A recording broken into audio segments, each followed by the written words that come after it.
अरे मास्टर जी, बड़ी ही भाग्यशाली है आपकी लड़की, जो हमारे लड़के और फैमिली दोनों को ही पसंद आ गई। न जाने कितनी लड़कियां देखी हैं इसने, पर कोई लड़की पसंद ही नहीं आई आपसे पहले।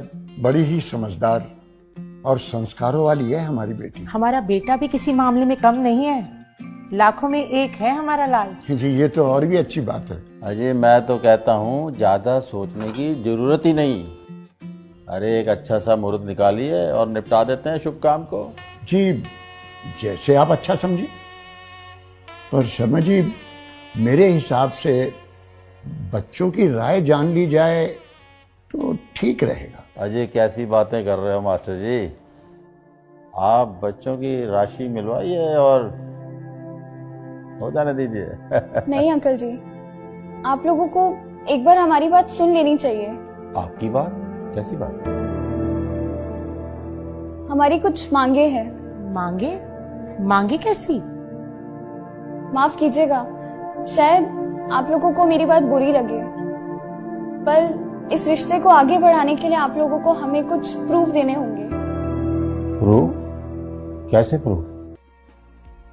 हमें आपके बेटे के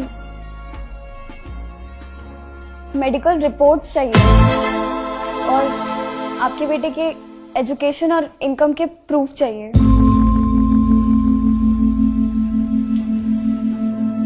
पुलिस वेरिफिकेशन के साथ आपके बेटे का कैरेक्टर सर्टिफिकेट और जिस घर में आप लोग रह रहे हैं उस घर का ओनरशिप प्रूफ चाहिए।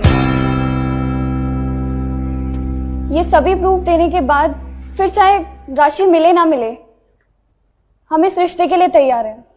मास्टर जी, ये सब क्या है?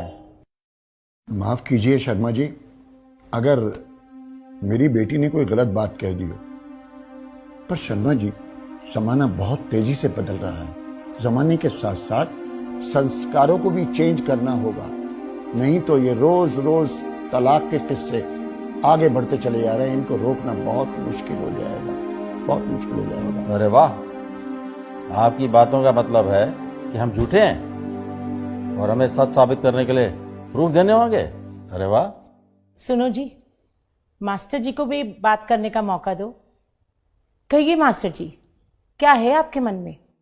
शर्मा जी, हम ये नहीं कह रहे कि आप झूठे हैं, पर अगर आप गलत नहीं हैं तो मुझे नहीं लगता कि प्रूफ देने में आपको कोई परेशानी होनी चाहिए। शर्मा जी, मेरी पत्नी के देहांत के बाद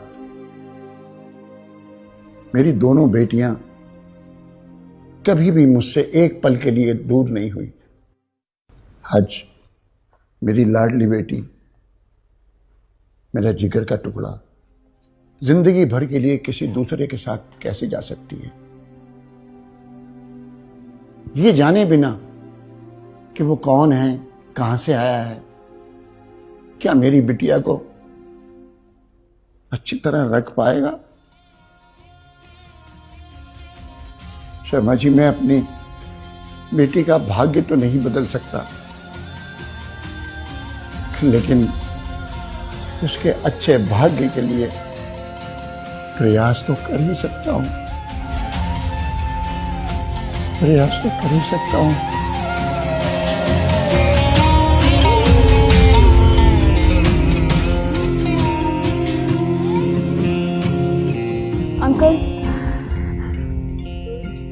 अंकल अब आप ही बताइए, एक सिर्फ न्यूज़पेपर की एड के बेस पे कैसे मेरे पापा किसी के भी हाथ में मेरा हाथ सौंप सकते हैं? कैसे विश्वास कर ले इन न्यूज़पेपर वालों के ऊपर जो पैसे लेकर किसी के बारे में कुछ भी छाप सकते हैं?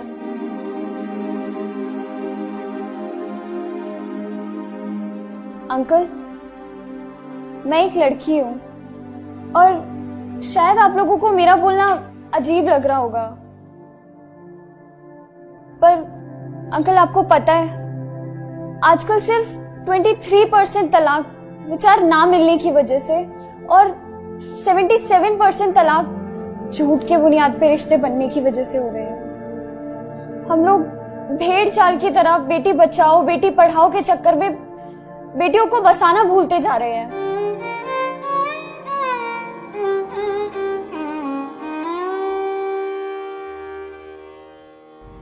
शादी से पहले हम लोग पुलिस स्टेशन, हॉस्पिटल या फिर किसी ऑफिस में जाकर इंक्वायरी करवाने की बजाय पंडितों से राशि मिलवाना जरूरी समझते हैं। सोशल मीडिया पर अपने दिखावे के चक्कर में हम लोग लाखों रुपए सिर्फ और सिर्फ प्री वेडिंग शूट पर ही खर्च कर देने में लगा देते हैं।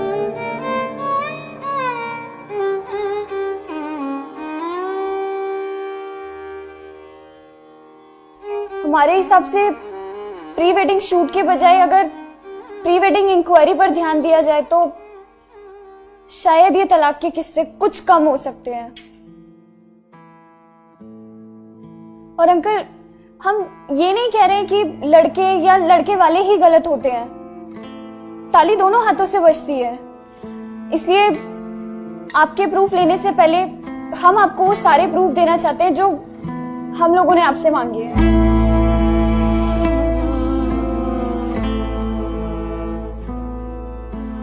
शर्मा जी, एक आखिरी बात आपसे और कहना चाहूंगा कि इस तरह के फैसले कभी दिल से नहीं करने चाहिए, दिमाग से करने चाहिए, बाकी ऊपर वाले पे छोड़ देना चाहिए। उसके आगे आपकी मर्जी।